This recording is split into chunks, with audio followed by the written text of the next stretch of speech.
What's the effect of protein and exercise on your body composition?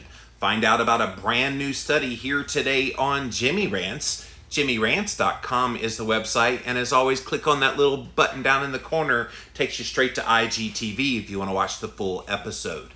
JimmyRants.com is the website, and as always, you need to go follow me over on Instagram. I am at Living Low Carb Man over there. That's LIVINLOWCARBMAN. Once you're there, engage live in the content, and yeah, we try to do a really good show here, providing cutting-edge information about what's going on in the world of health and in our culture, and like all the things that we do here on Jimmy Rants. We also simulcast over here on my Facebook page, where I see Mary just popped in. Thank you guys for being here today. And then finally, we're over on my YouTube live stream, so thank you all for being here today on Jimmy Rants. If you missed the live here on Instagram, you can watch it on replay on IGTV. We also put the past episodes up over on YouTube, so type in a keyword Jimmy Rants, you will find the show. Then finally, you can find the show over at the official website for this show at JimmyRants.com. And if you get value out of the things that I share here, I try to add value to your life. So if you see that and you appreciate that and you want to throw value back at me, click on that Patreon link, and really a donation of any amount would be greatly appreciated. Okay, you guys, so before I get into today's study, because I have a new study to share with you guys that's pretty interesting, I want to tell you about an ancillary thing that's going on today, because the study's about protein, and it just so happens that today on my podcast called Real Talk, Dr. Will Cole is taking some time away. So my first guest co-host on that show, I invited Dr. Ted Naiman on. So if you know Ted, he is big into protein and its importance in your health. And he's all the time been talking about the benefits of it. And so I said, hey, Ted, why don't we do a protein cast where we kind of go over the various benefits. He has a brand new book out called The PE Diet. And so it talks about how you balance protein and energy. And so go listen to that today over at llvlc.com. It will be up there very soon.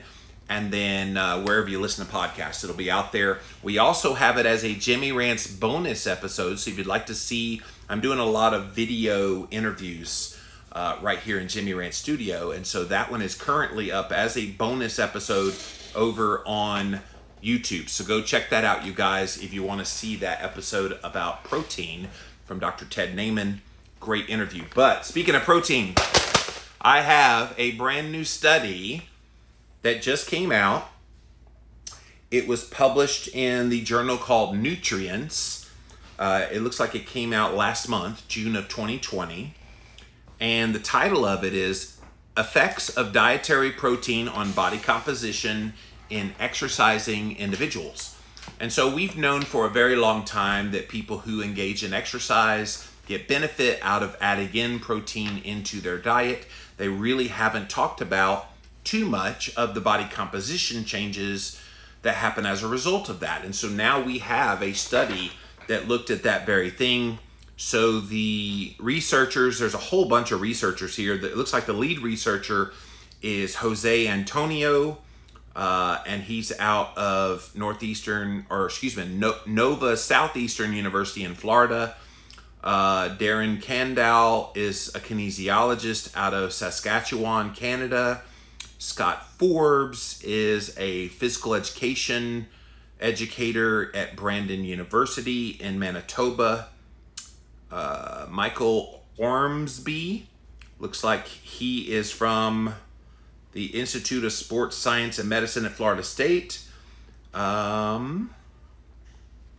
also has a University of KwaZulu-Natal in Durban, South Africa. And then the last one is Justin Roberts, is from the Cambridge Center for Sports and Exercise Science in Cambridge in the UK. So pretty prestigious panel of researchers that are out there doing their thing. So let's take a look at the abstract. Protein is an important component of a healthy diet and appears to be integral in enhancing training adaptations in exercising individuals.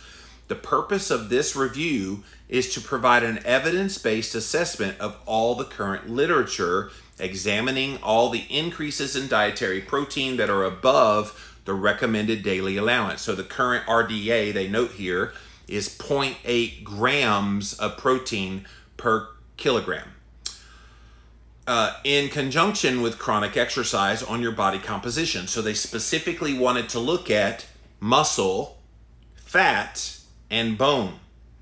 We also highlight acute and chronic pre-sleep protein studies, as well as the influence of exercise timing on body composition. Overall, a high protein diet, they say, and again, this is the abstract, appears to increase muscle accretion and fat loss, and may have beneficial effects on bone when combined with exercise. Pre-sleep protein is a viable strategy to help achieve daily protein goals. Importantly, there appears to be no deleterious effects from consuming a high protein diet on your muscle, your fat, or your bone in people who are exercising. So they take a look at a lot of the data that's already out there, and they try to come to an assessment. So this is what's called an observational study. So they're looking at various studies, and based on all these various studies, they're trying to come to some conclusions about what they mean, okay? It's not the best study in the world. The best study would be a randomized controlled trial of this, but this is probably one of the better kinds of studies. So again, if you joined us late, I am reading from a brand new study just published in the journal Nutrients in June of 2020, and the title of it, Effects of Dietary Protein on Body Composition in Exercising Individuals. And I just thought it was really cool to see protein getting a positiveness out there.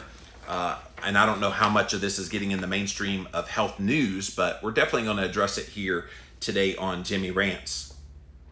Okay, so let's read the introduction. Protein is an important component of a healthy diet. It's essential for growth and development. Inadequate dietary protein, even with adequate calories, will result in malnutrition. This is something Dr. Naiman talked about in our interview. And again, if you joined us late, I've got a great protein-centered episode of my show called Real Talk. It's airing today, llvlc.com or wherever podcasts are heard. And also over on YouTube, it's a Jimmy Rants bonus episode. You can hear us talking all about protein. But he wrote a book called PE Diet, the PE Diet. And P stands for protein, E stands for energy. And he's talking about balancing between having an adequate amount of protein, but not to the level that you're getting excessive energy. And so what they're saying here, even with having adequate calories, if you don't get enough protein, you'll actually be malnourished. And people don't think about that. That's why so many people can eat crappy garbage, and their body keeps going, wait, where's the protein? Wait, give me protein. And so the body's screaming for more protein, and so you overconsume all this other stuff just to try to get close to the protein requirements that your body needs. And this happens quite a bit. Beyond health, dietary protein intake appears to be integral for exercising individuals, and I would think the two go hand in hand. If you're going to consume more protein, you should be exercising more. If you're going to exercise more, you should be consuming more protein. Now, the argument could be made, well, I don't want to exercise, so then what do I do with protein? And at that point, I think you've got to come to a realization that regardless of what you think about exercise, movement should be a part of your regular daily life. Despite scientific inquiry, it has only become increasingly evident in recent decades that protein requirements are elevated above the recommended daily allowance. In other words, we need to increase how much protein we're consuming. These greater dietary protein needs may be associated with exercise-induced mitochondrial biogenesis, protein synthesis, and endocrine and immune responses. Ooh, in the era of COVID-19, did I get your attention? Talking about it could be impacting your immune response when you undereat protein. It's true. The purpose of this narrative review is to examine the efficacy and safety of increasing dietary protein in trained individuals, as well as the acute and chronic effects of pre-sleep protein on body composition. Lastly, we evaluate the current scientific literature pertaining to increasing your protein intake on your bones. So you guys ready for this? This is really good stuff. Dietary protein and body composition in trained individuals. For individuals who exercise regularly, the current body of evidence supports dietary protein needs 1.5 to 2.0 fold higher than the RDA of 0.8 grams per kilogram. It is important to note that these elevated dietary protein requirements and recommendations are for individuals specifically performing chronic exercise for more than 3 months. So again, the caveat is the increased protein is in the context of an exercising individual. And again, people will come up with excuses. Well, I don't want to exercise, so now how much protein? Obviously, if you choose not to exercise at all, your protein requirement is going to be less. But then it begs the question, if you're going to eat protein at all, don't you want it to work its best in your body? And if the answer to that is yes, which I would hope most of you would say yes, then at least you need to put some movement in your body to best utilize that protein. We previously demonstrated and seen an increased protein requirement in other studies based on a negative shift in whole body nitrogen balance in participants initiating an exercise training program, and they consume a constant protein intake of 1 gram per kilogram. As such, the primary emphasis of this section will be on all the studies examining dietary protein needs for chronic exercising individuals.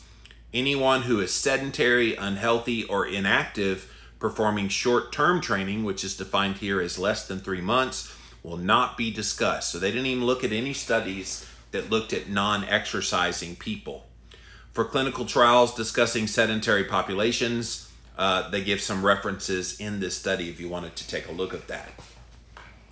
High protein diets may assist with fat mass reduction through a variety of mechanisms, including enhanced resting and sleeping energy expenditure, elevated activity-related energy expenditure, increases in non-exercise activity thermogenesis, and a greater thermic effect of feeding relative to other macros. So let's unpack that a little bit. So they help basically cut fat mass, which is stored body fat. And it says the mechanism by which it helps to release stored body fat is it enhances sleeping energy expenditure. In other words, when you consume more protein and then you're able to exercise in conjunction with that, it does something to help with your sleep so that it revs up the energy that you burn while you're sleeping. Now that's a pretty cool effect. Like, I think the goal we're all trying to have is, okay, how can I make my body burn more so that perhaps I could eat more? Some people complain, especially on a ketogenic diet. I don't feel like I'm eating very much and I can't eat very much. Well, I wonder if combining increasing your protein with exercise would then allow your body to burn more when you're not exercising and when you're not even awake. That would be really, really cool. Elevated activity-related energy expenditure, meaning when you consume enough protein in conjunction with exercise, you get elevated activity-related energy expenditure. In other words, you spend more energy. And that would make sense as well, that if you spend more energy, then it allows you to consume more energy, and thus the higher protein does not result in anything but fat loss because you're increasing your energy expenditure. Increases in non-exercise activity thermogenesis. This is a fun one here. So eating higher protein, again, in conjunction with the exercise, increases non-exercise activity thermogenesis. In other words, I could be sitting here doing a Jimmy Rants and it's burning fat. I think we're all trying to get to that point, right? Where our bodies have become such a well-oiled fat-burning machine. And the thing that helps to get you there is this combo of protein and exercise. This is pretty fascinating, right? And then the last one, a greater thermic effect of feeding relative to other macronutrients. So when you eat more protein, you get a better effect, fat burning effect from that. All really cool stuff. Furthermore, it is well known that protein feeding acutely elevates muscle protein synthesis post-exercise, which in theory should result in greater muscle protein accretion over time. However, caution is required when extrapolating these snapshot findings to whole body adaptations. In addition, it is important to note that these acute feeding studies are rigorously controlled.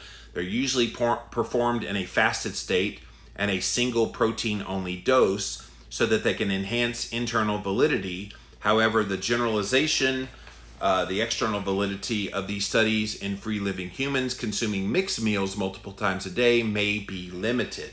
As such, longitudinal controlled trials may be the best ideal methodology to determine whether protein doses above the RDA can affect body composition. When I talked to Ted in our interview that we did, again, airing today on Real Talk, that was one of the things that he talked about, was a lot of these nutritional studies that are out there looking at protein, carbs, and fat. Generally, protein stays constant, right at that 15 to 20% of your total calories in every diet group. He said if they boosted the protein content significantly higher, upwards of 40 to 50% of your calories, he said it would blow everything else out of the water. And I asked him, have they done those studies? He's like, oh yeah, those studies are out there. And mostly it's bodybuilders that have figured these things out. And so we need to see more of that. I mean, if this is kind of a secret to unlocking a lot of this ability of the body to burn its own fat, then I think we need to see more of that in the research. So they looked at the effects of a 10-week resistance training program in conjunction with whey protein supplementation on body composition, muscular strength, and muscular endurance, as well as anaerobic capacity. And so they go through this study and they go down through that. They said the males experienced similar changes in body composition as the females. So this isn't something that only works for the guys and not for the girls. So I thought that was interesting. Females in the groups improved their lean body mass. They were able to accomplish a 1 repetition max bench press and hip sled strength. They also had a greater reduction in fat mass as compared to the control group. Really fascinating. Other series of studies examined the impact of high protein diets with and without alterations in their habitual training. They looked at, looks like 30 males and females, where they fed them 4.4 grams per kilogram. That's a lot of protein for 8 weeks, and reported no changes at all in their body mass, muscle, or fat mass. Participants were instructed to not change their habitual training. So in other words, they kept their same training routine even though they jacked up their protein intake. The follow-up study assessed a high-protein diet, which was defined as 3.4 grams per kilogram, in conjunction with a periodized heavy resistance training program. And participants in the control and high-protein groups were both instructed to consume more than 2 but less than 3 grams per kilogram of dietary protein, respectively. And despite the high-protein group consuming more calories, almost 500 more calories, they had a greater decrease in their fat mass. So they lost more weight, specifically fat weight, on their bodies than the control group, and they ate massively higher protein. On the other hand, the high protein group and the control groups gained a similar amount of lean body mass. This is another kind of misnotion as well that's been put out there. Well, if you are building muscle, you can't burn fat. Well, this study here is saying, hey, look, you can do both simultaneously, because they lost 1.6 kilo, which is somewhere around 4 to 5 pounds of body fat, but then they gained 1.5 kilo of muscle, which is somewhere around 3 pounds of muscle. So that's pretty amazing. Furthermore, there was no deleterious effects reported in either group, so they had no side effects from doing this. Fascinating, right? All right, let's see what else they have here. They took a look at a few more studies, but I think you get the idea. Most of these studies they examined, the more protein that they consumed, and we're talking significant, like generally we're talking about 1 to 1.5 at the most grams per kilogram of body weight for a ketogenic dieter, for example. And they're talking about pushing it to as high as 3, and in some of these studies over 4 grams per kilogram. And they're seeing lower body fat and more muscle. And I'm not trying to push anybody off of their moderation of protein with this. I'm just giving this as an example of perhaps we need to take a closer look at the good things that protein can do and see how you respond. There have been several studies showing no benefit from having a higher protein intake. In novice bodybuilders engaged in their initial stages of training, a high protein intake of 2.62 grams per kilogram compared to 1.35 grams per kilogram did not alter muscle mass or their strength gains over 3.5 weeks. They found no effect from either one of the groups that was 2.6 grams per kilogram or 3.3 grams per kilogram of protein during resistance training on their body composition. And again, this is in resistance trained young people, young men. A randomized trial of 21 resistance trained males. They put them either a protein of 94 grams per day plus carbs of 196 grams per day, or carb alone for 56 days, and found no difference between the two groups in their body composition. In a cross-sectional study, collegiate power athletes performed 12 weeks of resistance training in which they stratified into 3 groups based on their daily protein intake. One group had 1 to 1.4 kilos per gram, grams per kilogram, sorry. Another one went 1.6 to 1.8 grams per kilogram, and then all the rest of them went well above 2.0. There were no changes in body mass, lean body mass, or fat mass in any group. Similar improvements were found in the bench press and squats between the groups. Collectively, there appears to be a small but beneficial effect of those who consumed a high protein intake over 2 grams per kilo on lean body mass and in trained individuals. This is in agreement with a recent systematic meta-analysis that looked at data from 49 different studies, and they found that protein supplementation significantly increased the free fat mass as well as muscle fiber cross-sectional area. This is so cool, man. Conversely, there's limited data to suggest that protein supplementation may promote a loss of fat mass. Thus, the pragmatic approach regarding dietary protein recommendations should err on the side of a higher intake of protein, which they now in this study say at least twice as much as the RDA is recommending, and maybe even higher. So the RDA is currently 0.8 grams per kilo. So if you double that, that's 1.6 grams per kilo, and they're saying perhaps much higher. I'm wondering if it's worthy of an experiment in the keto world where we push protein a little bit higher. And again, all of this, you guys, don't mishear this. All of this is in the context of being a voracious exerciser. And so this is key. Protein plus exercise, resistance exercise, equals loss of body fat and increase in muscle mass.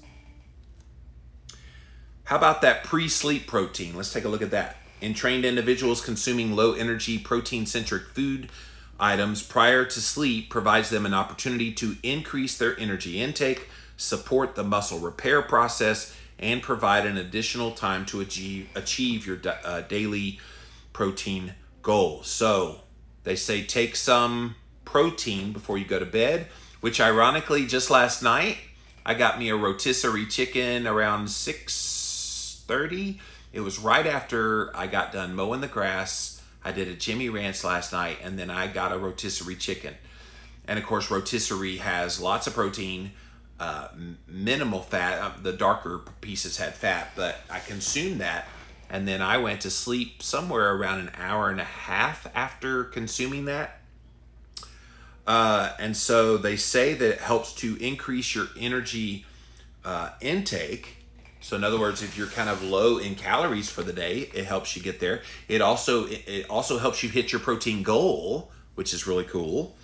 And then supporting muscle repair. And quite frankly, I have not been able to exercise as regularly as I'd like, but I've noticed that my muscle has stayed very stable despite not getting to exercise near to the level that I want to. I'm going to gear that back up here very soon, but I have noticed that since I've kind of put some focus more on protein more recently, that my muscle mass has been preserved. And of course, we know ketones have a muscle sparing effect, so you're able to keep your muscle even if you're not actively exercising it. So that's another good reason to kind of find that balance within keto that keeps you in ketosis and yet enough protein that you're not kicked out of ketosis. It's a fascinating balance that you can do. All right, so acute dosing. Multiple studies indicate that pre-sleep protein meals have either a beneficial or no significant impact on your overnight metabolism without altering your fat oxidation. It's been observed in a proof of concept study that pre-sleep dietary protein is well digested and absorbed, resulting in an increased overnight net protein balance, especially in elderly adults. Follow-up studies in younger populations provided further support, and they go on and on and on about how during sleep having protein before you go to sleep actually can help with some of this stuff. I don't want to get bogged down on that too much. Long term, while most studies have shown benefits with sufficient doses of pre-sleep protein alone and in conjunction with exercising in the evening, fewer studies exist for chronic pre-sleep protein consumption with mixed results.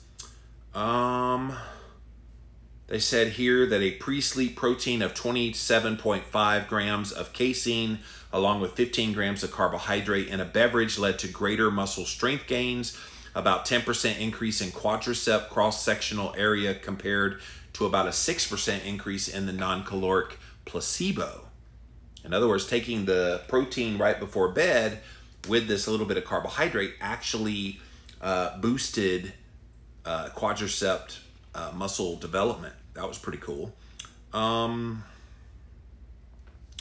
All right, I'm going to skip that one and go on to exercise timing. Investigators have shown benefits of pre-sleep protein on muscle recovery following exercising in the evening. And so they go over some of the studies. I can tell you from personal experience, I don't do well exercising in the evening. And I find that it revs me up too much. And that it takes me a while for that adrenaline to kind of like calm down so then I can sleep. So yesterday I mowed my grass, and I know that's not big exercise, but I did mow my grass. What was it, about 4 o'clock? I was mowing my grass. And so yeah, I had plenty of time before I went to sleep to calm down. But what if I mowed my grass at say 7:30 and then tried to go to bed at say 8:30? I wouldn't have been able to do it. So, I know I'm not alone in that, by the way. All right. Pre-sleep protein seems to improve recovery from late evening exercise. There does not seem to be a benefit on the next day exercise performance. So you might think, okay, it helps you recover better. It does not, is what they're saying. All right, so let's move on to protein and bone in young exercising individuals. It's well established that an increase in habitual dietary protein, including supplemental protein above the dietary recommendations, has a beneficial effect on muscle mass and muscle performance. However, the potential beneficial effects of increased protein on bone are less clear. Proteins comprise about 30 to 50% of your bone mass and volume. Did you know that? Did you know your bone mass, a third to half of it is pretty much protein? I didn't know that. May play a crucial role in bone accretion and bone strength over time. In summarizing several of the meta-analyses and review articles, they concluded that increasing dietary protein intake was associated with an increase in bone mineral density and a reduction in hip fracture risk. I will tell you, as I get older, that's what I want to avoid. I want to avoid any kind of fractures, any kind of anything. And everybody likes to put the focus on like calcium and trying to increase that. No. Looks like protein is the key here. While the mechanisms explaining the potential benefits of exercise or benefits of protein on bone remain to be determined, protein influences calcium kinetics, growth factors, and hormones, as well as your muscle mass. Increasing protein consumption typically will increase calcium excretion due to an improved intestinal calcium absorption, but has no negative effect on calcium homeostasis. In other words, protein kind of activates this internal mechanism that improves how your body takes calcium and puts it where it needs to be, including your bones. An increase in calcium absorption would theoretically decrease the parathyroid hormone secretion, which would subsequently increase blood calcium levels and have a favorable effect on net bone accrual by suppressing bone expression, leading to a positive effect of osteoblast differentiation. That's a little bit of like gobbledygook in the weeds. I don't want to go over people's heads here, but the point is it does good things to bone health. In addition to calcium kinetics, protein will augment insulin-like growth factor 1, a growth factor highly involved in bone growth. It increases the release of incretin hormones, which can have an anabolic effect on bone mass and bone strength. Furthermore, it is well established that dietary protein ingestion increases the rate of muscle protein synthesis, which could lead to greater muscle accretion over time, and greater muscle mass may increase mechanical strain on bone at their tendon attachment sites, leading to a net bone accretion over time. All right, so the vast majority of research investigating the effects of dietary protein on properties of bone have focused on older people and people in a disease state. Very limited research exists about younger exercising individuals. This focus area is important because exercising individuals are at a greater risk of developing and acquiring a stress fracture because of the movement that they do. And it's possibly due to an imbalance between bone resorption and bone formulation caused by prolonged high-intensity exercise, which goes back to reminding you that this is all a balance. Yes, you want to have protein. Yes, you want to exercise, but you don't want to go too excessive in one direction or the other. You overtrain, you could undo the benefits that protein is giving you and that exercise is giving you, and vice versa. If you train but don't give yourself enough protein, you can again cause issues. Strategies which can increase bone mass and strength and subsequently decrease the prevalence of fractures are important for people who are exercising. All right, so I don't want to go through the rest of that because we're pretty heavy into this, but collectively, limited research indicates that protein supplementation can positively influence bone turnover and regional bone mineral in some exercising individuals. Increasing habitual dietary protein intake above the daily recommended allowance of 0.8 grams per kilogram has no deleterious effects on bone in exercising individuals. We need further research to investigate the long-term effects of dietary protein with and without exercise training on bone mineral strength and geometric measures in exercising individuals. The main thing there, guys, is if consuming protein and its relationship to bone health was not on your radar screen before, I hope this study now puts it on your radar screen that protein isn't about just muscle building. Protein is also about bone building. And as you age, as you get older, bone health is going to become huge. Yes, muscle health is important as well, and you want to try to have as much lean muscle mass on your body as possible. But bone strength and bone agility and bone creation, that's pretty important too. And protein is at the center of that. All right, the conclusion in the study, it's evident that total protein intake is an important factor for any alteration in your body composition. Based on all the current evidence, protein intakes that far exceed the RDA may actually promote additional gains in lean body mass as well as a decrement in your fat mass. However, in order to achieve a gain in lean body mass or loss of fat mass, this is best achieved when you complement it with a rigorous resistance training program.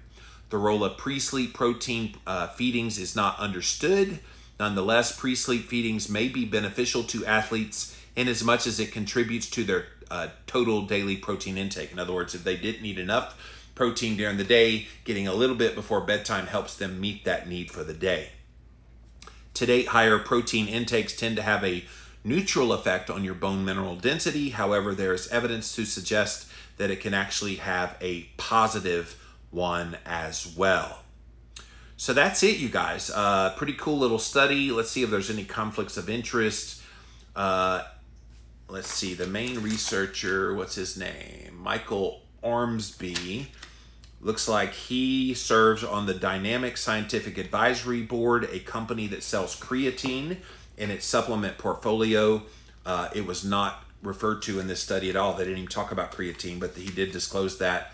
Looks like Jose Antonio is the CEO and co-founder of the ISSN, which is supported in part by grants from raw goods suppliers and branded companies that sell dietary protein supplementation.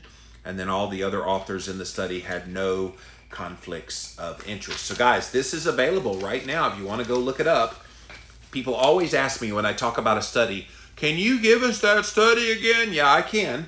It's in the journal Nutrients, and it's from June 2020, and the title of it is Effects of Dietary Protein on Body Composition in Exercising Individuals, and it's by Antonio et al. So go check that out. I thought this was so good, and you know, I know in the keto space over the past few years, there's been quite a bit of controversy over should it be a high fat diet or should it be a higher protein diet.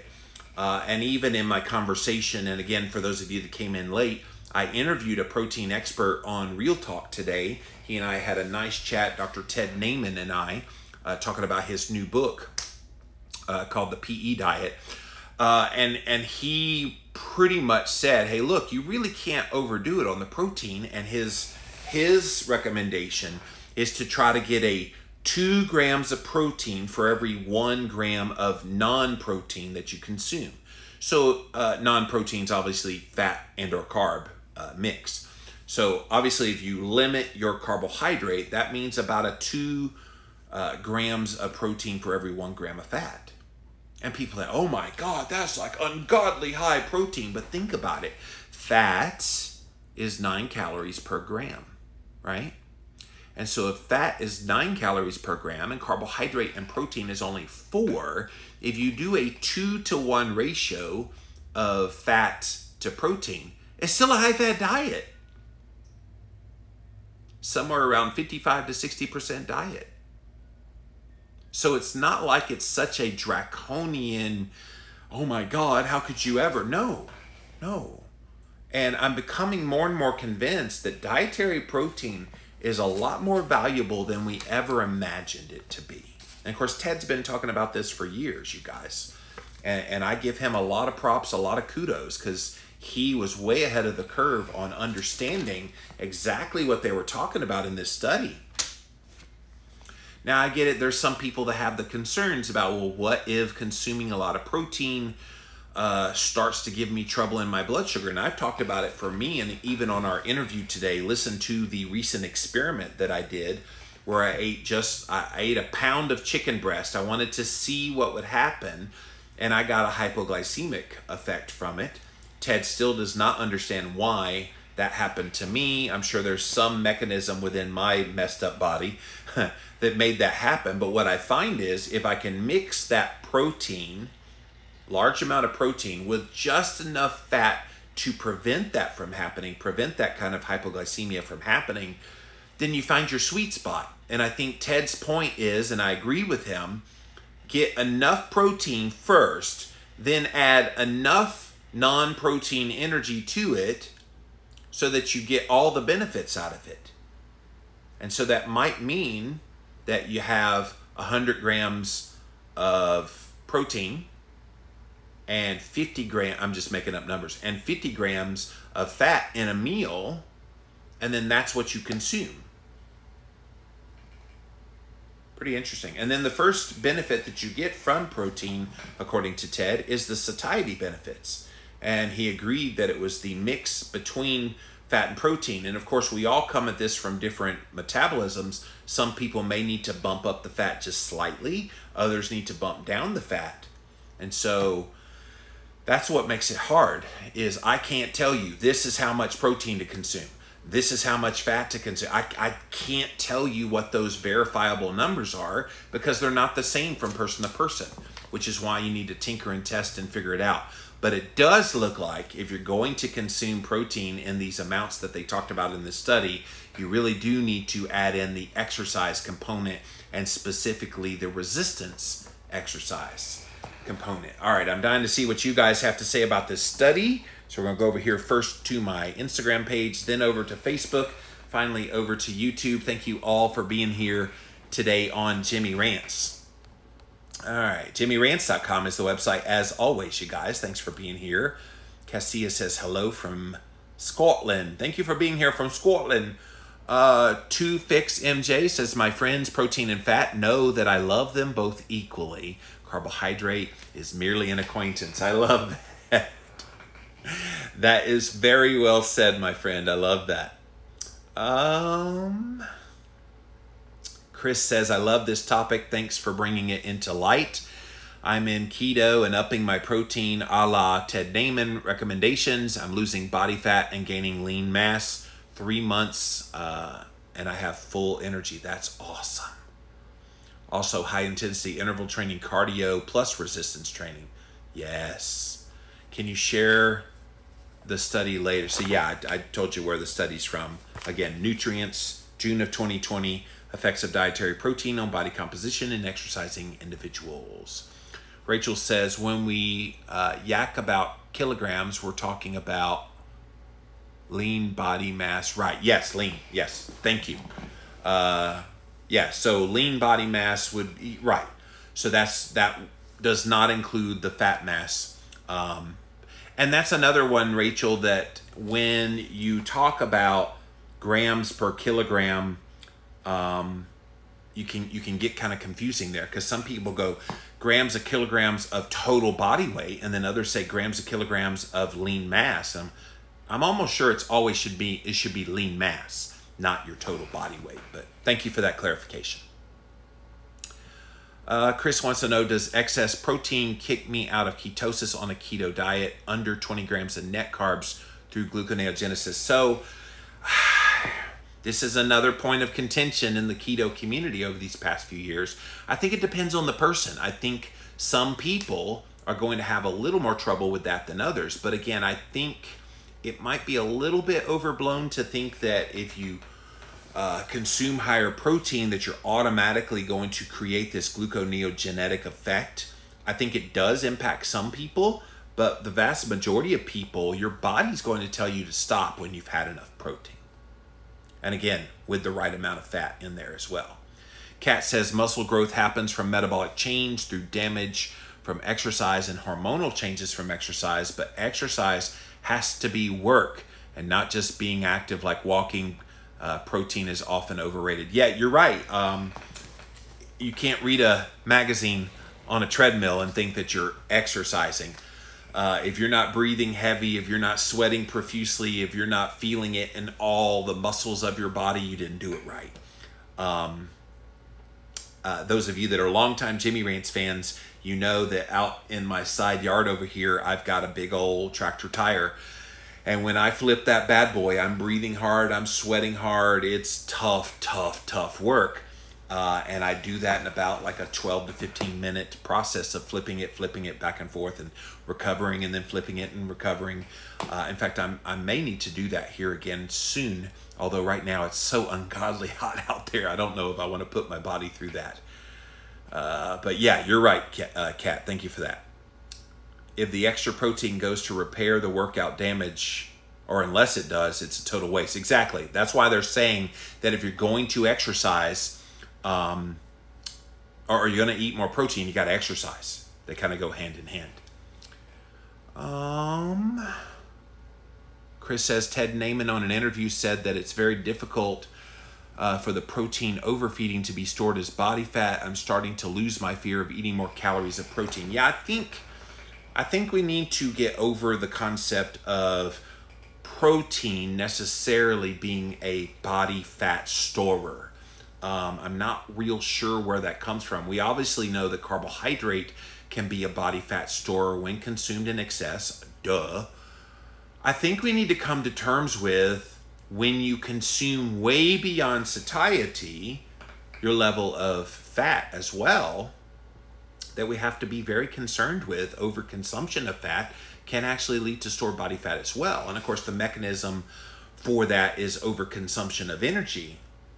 And, you know, keto people are often criticized. Well, you're just all a bunch of gluttons eating sticks of butter and all this kind of stuff.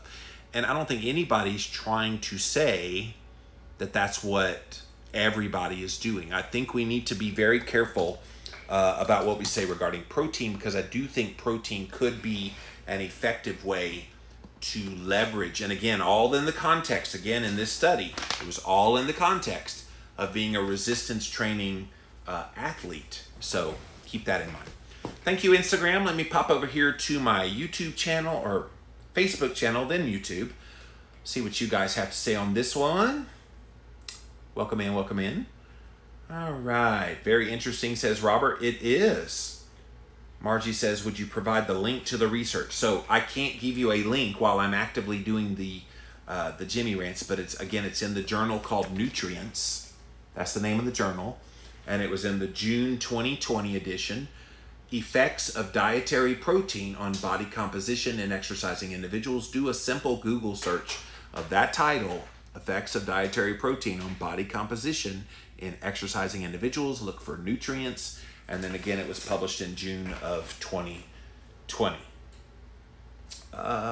Tracy says the high protein and high fat works best on my body. Yeah, I mean, I think you find what works for you, and that's always been my mantra. For some people, that's going to be a little more protein. For some people, that's going to be a little more fat. And I don't think we need to like vilify either one of those things. If someone gets more benefit out of adding more protein in their body, why do I care? If somebody gets more benefit of adding more fat in their diet and they get great, metabolic health markers from it, why should I care? I don't, by the way. I want people to find what works for them. Margie says, excellent information. Dr. Gabrielle Lyons has been saying this for a little while. Yes, she's definitely been out there. And like I said, Ted's been out there banging this drum for a little while as well. I am in the process of making a delicious steak, says Robert. Well, save me one, brother. Thank you, Facebook. Let me pop over here to my YouTube channel. Wow, look at all you people on YouTube today. Thank you for being here, guys. What are your thoughts on setting protein, Craig wants to know, as your main daily goal, and then using fat as a lever for reducing or reaching satiety, and carbohydrate is a limit? Yeah, I think that is what we're trying to do here. I think we're trying to get people to understand that protein is pretty much the focus of what you need to be trying to get in on a daily basis. I've got a friend right now that doesn't eat very much protein, and they're always hungry, and they're always struggling, and they're always trying to figure out, oh my God, what do I eat protein? And if you ate protein and did it as the primary source of nutrition, and then yes, added just enough fat to feel all the satiety and the energy needs that you have, I think that's what you're trying to do. Calories don't count. The OMAD outlaw. Fat and protein are the way to go, says Don. Yes. Yes, Don. All right. And I hate the way they make you scroll on YouTube trying to find the comments. Because if you let go, it goes away and I have to scroll back to the top. That's what I just did. So nobody's been able to exercise as they like to. We're all running from COVID-19. A lot of stuff is closed. Yeah. They closed my gym and I actually had to end up canceling the membership because of some financial stuff.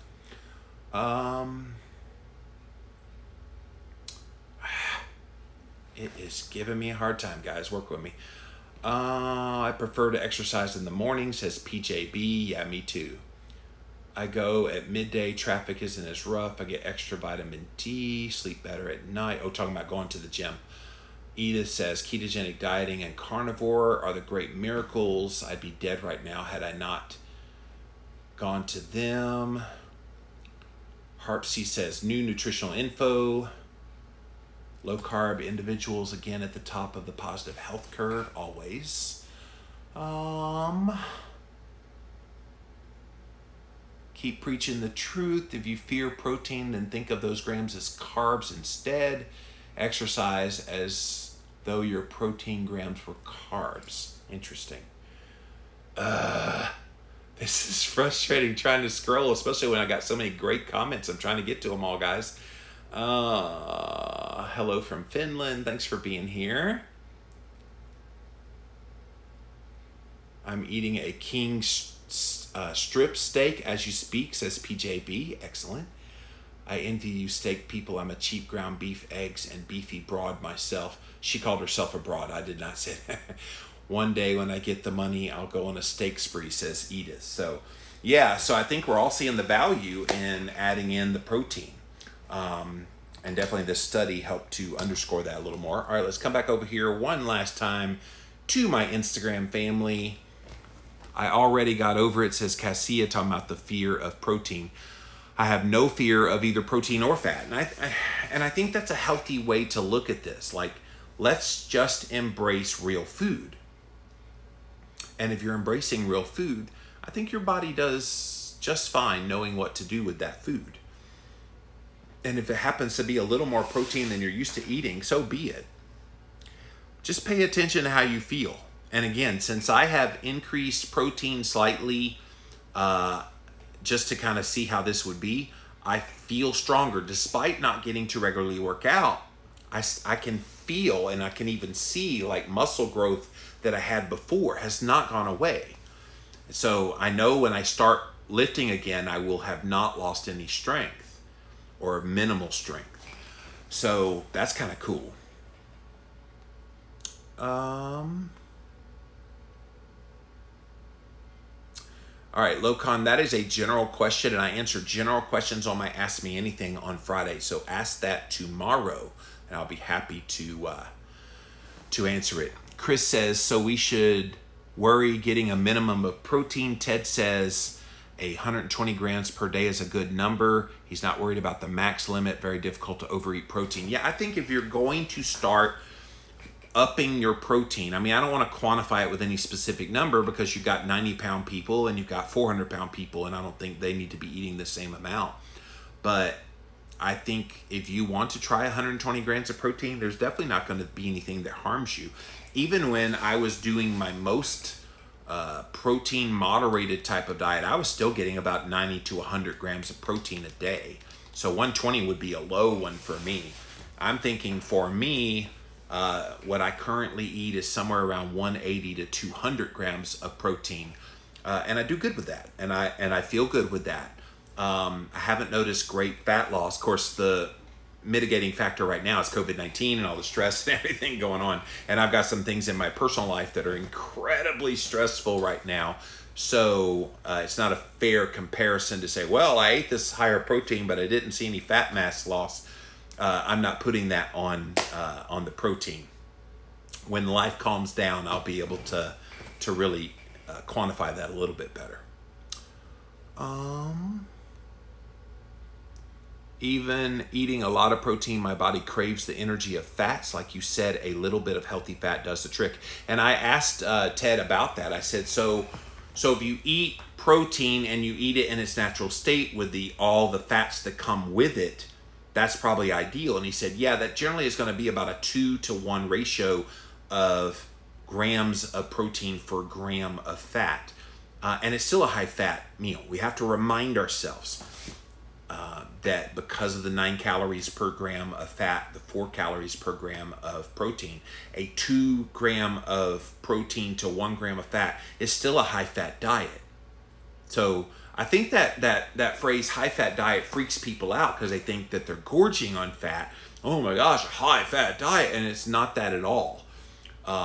So maybe that terminology has made people swing in the direction thinking they need to up their fat. No, the natural fats that come in the protein are going to make it a high-fat diet, and then you put the focus on the protein. So again, if you joined us late, I read from a study, you guys, published in the journal Nutrients in June of 2020, Effects of Dietary Protein on Body Composition in Exercising Individuals, and it finds protein and exercise are the key to body composition change, to bone density, and making sure your bones stay strong, to pre-sleep protein, helping you build muscle, and some of the other benefits. It's just really, really fascinating what we know about protein. Aaron says, you're my first keto podcast, totally got me hopping down the rabbit hole. So appreciate your passion and information. Well, thank you. I try to provide good information because quite frankly, when I first started, I didn't have anybody teaching me this stuff. I read Dr. Atkins's book, and that was it. I was pretty much on my own after that, and that was way back in 2004. Yeah, 2004, sorry. It's so many years have passed since I was on the Atkins diet, but I'm glad the internet is what it is now, that we can disseminate this information and make it fun and educational at the same time. That's it for this episode of Jimmy Rants. JimmyRants.com is the website. And as always, you can engage live in the content. You got to go follow me right here on Instagram. I am at LivinLowCarbMan, LivinLowCarbman. Once you're there, engage live, just like all these amazing people did here today. We also simulcast over here on my Facebook page as well as over on the YouTube stream. So thank you all for being here today on Jimmy Rants. If you missed the live, you can watch it on replay right here on IGTV. I'll get it up soon after the show is over, so you can watch it there on replay. You can also watch it on replay over on YouTube. Just type in a keyword Jimmy Rants, you'll find the show, or youtube.com/LivinLowCarbMan.